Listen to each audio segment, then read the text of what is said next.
Right sir. తెలంగాణలో ఎన్నికలకు ముందు మాదిగల విశ్వరూప సభలో ప్రధాని మోదీ ఒక హామీ ఇచ్చారు సార్, వర్గీకరణపై కమిటీ వేస్తామని చెప్పి.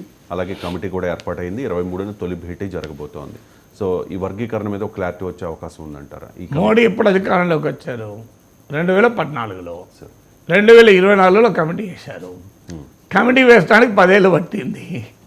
మన దేశంలో కమిటీ వేశారని అర్థం చెట్టెక్కించారని. కోల్డ్ స్టోరేజ్లో పెట్టడానికి కమిటీ వేయడం అంటారు. సో కోల్డ్ స్టోరేజ్లో తీసుకెళ్ళి పెట్టడం అనేది అలా కాకుండా ఉంటే సంతోషం.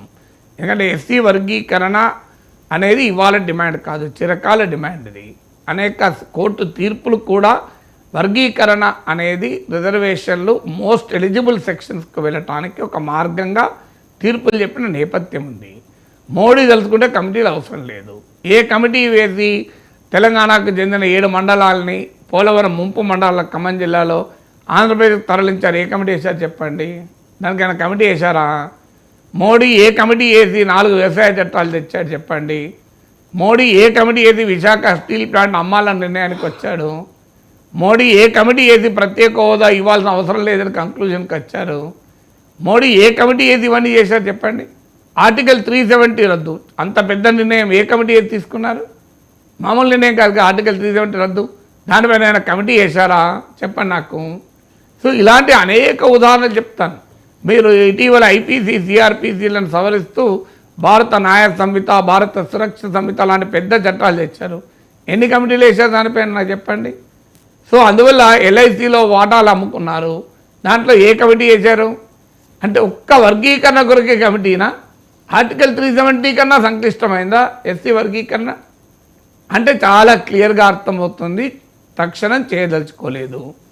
దాన్ని ఇప్పుడు లోక్సభ అసెంబ్లీ ఎన్నికల ముందు బయటకు తీశారు. లోక్సభ ఎన్నికల్లో ఇప్పుడు బీజేపీకి తెలంగాణలో ఓట్లు రావాలి. తెలంగాణ ఎస్సీల్లో మాదిగలు గణనీయమైన సెక్షను.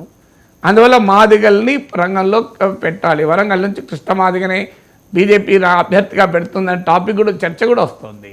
అందువల్ల తెలంగాణలో ఒక బలమైన సామాజిక వర్గం ఓట్లు కావాలి. నిజంగానే బీజేపీకి వర్గీకరణ చేయాలని ఉంటే ఒక ఆర్డినెన్స్ జారీ చేయమనండి. ఎందుకంటే సుప్రీంకోర్టు ఏం చెప్పింది? పార్లమెంట్ చట్టం ద్వారా కావాలి, అసెంబ్లీకి అధికారం లేదు అన్నది, అంతే కదా. మీరు పార్లమెంట్లో మీరు ఈ కమిటీలు ఎందుకు? దీంట్లో కొత్త తెలియజేది ఏంటి? గతంలో ఏదైనా కమిటీలు బోలెడు ఉన్నాయి, కావాలంటే కృష్ణమాది గారిని అడిగితే ఒక ఇన్ని పేజీలు ఇస్తాను, నాకే ఇంత కట్టించాడు కృష్ణమాది, మా కృష్ణ నాకే ఇంత కట్ట తీసుకొచ్చి ఇచ్చాడు. ఇంకా అన్న ఇన్ని కమిటీలు ఉన్నాయి చూడండి అన్న అని. సో ఇన్ని సుప్రీంకోర్టు తీర్పులు ఉన్నాయని ఇంత కట్ట తెచ్చిచ్చాడు నాకు. సో అలాంటప్పుడు కృష్ణని అడుగుతూ చెప్తారు కదా. ఇప్పుడు మోడీ మొన్న కలిశాడు కదా, ఈ కమిటీ ఎందుకు? ఆ పాత కమిటీలో తీర్పులన్నీ ఉన్నాయి కదా, మళ్ళీ కొత్తగా కమిటీ ఉండి ఏం చేస్తుంది? నిజంగానే మీకు మాదిగలకు న్యాయం చేయాలని ఉంటే, మాదిగల డిమాండ్ను బీజేపీ సమర్థిస్తే తక్షణం పార్లమెంట్లో బడ్జెట్ సెషన్ స్టార్ట్ కాబోతుంది. ఇప్పుడు బడ్జెట్ సెషన్లో బిల్లు పెట్టండి. అన్ని పార్టీలు అనుకూలమే, దీనికి ఎవరు వ్యతిరేకం కాదు. ప్రతి రాజకీయ పార్టీ అనుకూలమే. ఇప్పుడు ఉమ్మడి ఆంధ్రప్రదేశ్ శాసనసభ నుంచి మొదలుకొని తెలంగాణ శాసనసభ వరకు అన్ని పార్టీలు సమర్థించాయి. సో మీరు బిల్లు పెట్టండి. పోనీ దేశమంతా చేయడం ఇబ్బంది అనుకుంటే ఆంధ్రప్రదేశ్ తెలంగాణకే చేయండి, మీరు ఆపణ చేయండి. ఎందుకు మీరు మరి బిల్లు ఒక కమిటీలు వేసి తాత్సారం చేస్తారు? ఆనెస్టీ ఉంటే సింపుల్గా ఆర్డినెన్స్ జారీ చేయండి, లేదనుకుంటే పార్లమెంట్లో బిల్లు పెట్టండి. బలం లేకపోయినా, మెజారిటీ లేకపోయినా ఆమోదించుకున్నారు కదా అనేక బిల్లుల్ని. వ్యవసాయ చట్టాలని అసలు ఓటింగ్ అడిగిన ప్రతిపక్ష సభ్యుల్ని సస్పెండ్ చేసి కదా రాజ్యసభలో ఆమోదించారు. మరి అన్ని పార్టీలు అనుకూలించి సమర్థించిన చోట ఎందుకు ఈ కమిటీలతో తాత్సారము? కమిటీ వేయమని సుప్రీంకోర్టు చెప్పిందా? కమిటీ ఎందుకు వేయాలి? నువ్వు అమలు చేయొచ్చు కదా, నేరుగా చట్టం చేసి అమలు చేయండి. ఇప్పుడు ఇంకా ఎలక్షన్ కోడ్ రాలేదు. మీరు బడ్జెట్ సెషన్లో ఎస్సీ వర్గీకరణ బిల్లు పెట్టండి. ఫస్ట్ టైం అన్ని పార్టీలు మద్దతు ఇస్తాయి, గ్యారంటీ మీకు. చెప్పండి, ఓపెన్గా అఖిలపక్ష మీటింగ్ పెట్టండి, రేపు పొద్దున మోడీ పిలవమనండి. ఏ పార్టీ వ్యతిరేకిస్తుందో అన్ని పార్టీలు సమర్థిస్తాయి. అన్ని పార్టీలు సమర్థించిన తర్వాత ఇక పార్లమెంట్లో ప్రాబ్లం ఏంటండి చట్టం చేయడానికి? లేదంటే ఆర్డినెన్స్ ఏంటి? మీరు ఇమీడియట్గా చేయాలనుకుంటే, పోనీ బడ్జెట్ సెషన్లో పెట్టలేమనుకుంటే, ఇవేమీ చేయకుండా కమిటీలు వేసి లోక్సభ ఎన్నికల్లో మాదిగల ఓట్లు తెచ్చుకోవాలనే ప్రయత్నం తప్ప ఇంకోటి ఏముంటుంది? Right sir. అంటే నాకు తెలిసి వైసీపీ అపోజ్ చేయొచ్చేమో సార్, ఎందుకంటే తెలంగాణలో మాదిగలు ఎక్కువ సంఖ్యలో ఉన్నారు జనాభా పరంగా.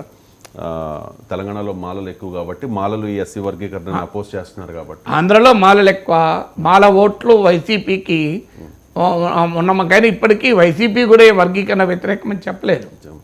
సో కానీ వైసీపీ ఒకటి వ్యతిరేకిత పార్లమెంట్లో బిల్లు పాస్ కదా, నాకు అర్థం కాదు. ఎన్డీఏకి మెజార్టీ ఉంది కదండి, ఎస్ సార్ ఉంది సార్. ఎన్డీఏకి పూర్తి స్థాయి మెజార్టీ ఉంది కదా. కాంగ్రెస్ అనుకూలమే కదా, కమ్యూనిస్టులు అనుకూలమే, బీఆర్ఎస్ అనుకూలమే. సో ఇన్ని పార్టీలు అనుకున్న తర్వాత ఇంకేమున్నదండి అసలు. బిల్ పాస్ అవుతుంది, బట్ వైసీపీ వైసీపీ ఒక్కటి వ్యతిరేకిస్తుందా లేదో తెలియదు. వైసీపీ వ్యతిరేకమని నేను చెప్పలేదు, వ్యతిరేకిస్తే వైసీపీ వ్యతిరేకిస్తుంది. వైసీపీ అయినా మోడీ ప్రభుత్వం చేస్తే వైసీపీ కాదంటదా? ఖచ్చితంగా దేని కాదన్నా చెప్పండి. ఎవరు కాదంటారు కదా సార్, టీడీపీ కాదందు, వైసీపీ టీడీపీ అనుకూలమే వర్గీకరణ అనుకూలమే. Right right sir. ఇక ఫైనల్ టాపిక్ సార్, పాలనలో